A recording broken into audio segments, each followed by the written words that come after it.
saputo che il convegno non si svolge solo a Roma e alla Gregoriana, ma si svolge anche dall'altra parte dell'Atlantico in collaborazione con Notre Dame. Diamo la parola al rappresentante di questa università, il professor Sloan. First, I wish to apologize for not being able to speak to you in your beautiful language, but I will try to speak slowly and clearly in English. I also want to thank Monsignor Ravasi, the Presidente of the Pontifical Consiglio della Cultura, Reverend Lombardi, and particularly Professor Aleta for organizing the workshop for which I'm here, and other people who have organized this. I think this is a very important collaboration that we're developing. And I'm very pleased to represent the John J. Riley Center for Science, Technology, and Values, a center at the University of Notre Dame, in the initiation of this important project that we foresee will change the dialogue between the Catholic Church and contemporary science. We all know the power of modern science and technology, and we know how it is rapidly changing our life, our world, our style of life.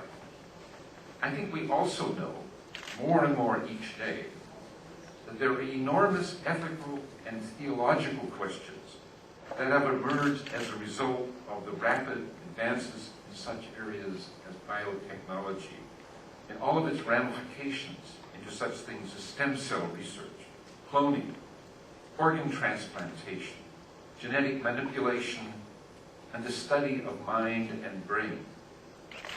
The challenges here for Christians of all kinds are enormous and will only increase in the coming decades. It is very important for us to begin a major effort to develop a creative dialogue of theology and science, and especially with the sciences of life. And this is one of the points that I'm particularly interested in.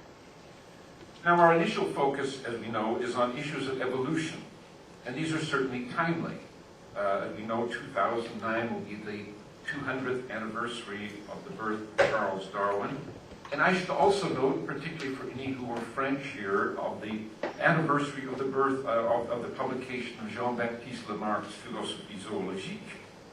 It's also the 150th anniversary of the publication of The Origin of Species.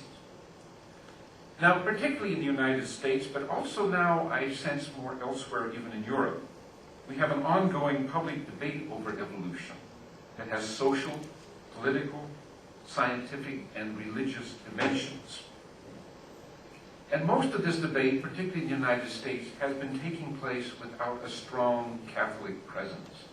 I simply draw to your attention the fact that there is no single entry under the term evolution in the English language edition of the Universal Catechism, so that people cannot find much reference there as to what Catholics even think about this question.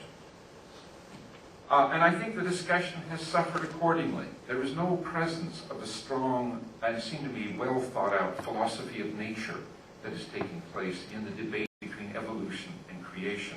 And that's something which I think particularly the Catholic tradition contributed. So that we've taken as our initial focus the question of evolution with 4 conferences, the one that was just completed. There will be another one in March, as you know, in Rome. There will also be a major conference at Notre Dame in November of 2009, and there will be a final conference again in Rome.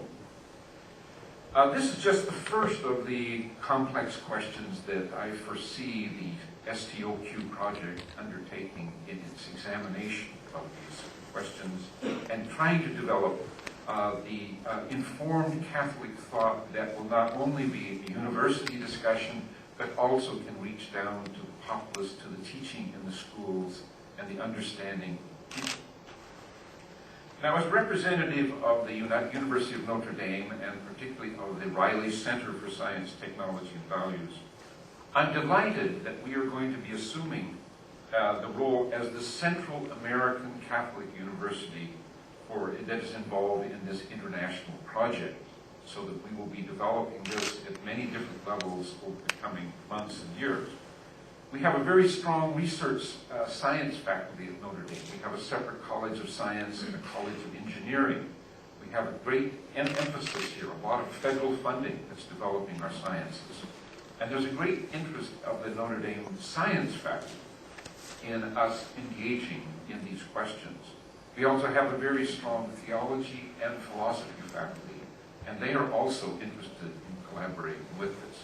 So that in this combination of theology, philosophy, history and philosophy of science, and hard science itself, I think we're going to be able to provide a very creative environment with adequate funding and the kind of institutional support on our side that this needs to coordinate this within the United States and the English-speaking world. I think this effort is indeed something that we're all looking forward to, because I think we all feel called by the letter of John Paul II of 1988, calling for an interpenetrating dialogue between the sciences and theology, something that we no longer can ignore. How we are to initiate and develop that dialogue is a question that I think we've been trying to think of. And I see in the STOQ project and in this collaboration between the universities here in Rome, with the Pontifical Council of Culture, and with the University of Notre Dame and the Riley Center, I'm looking forward to some very productive discussions and development of this.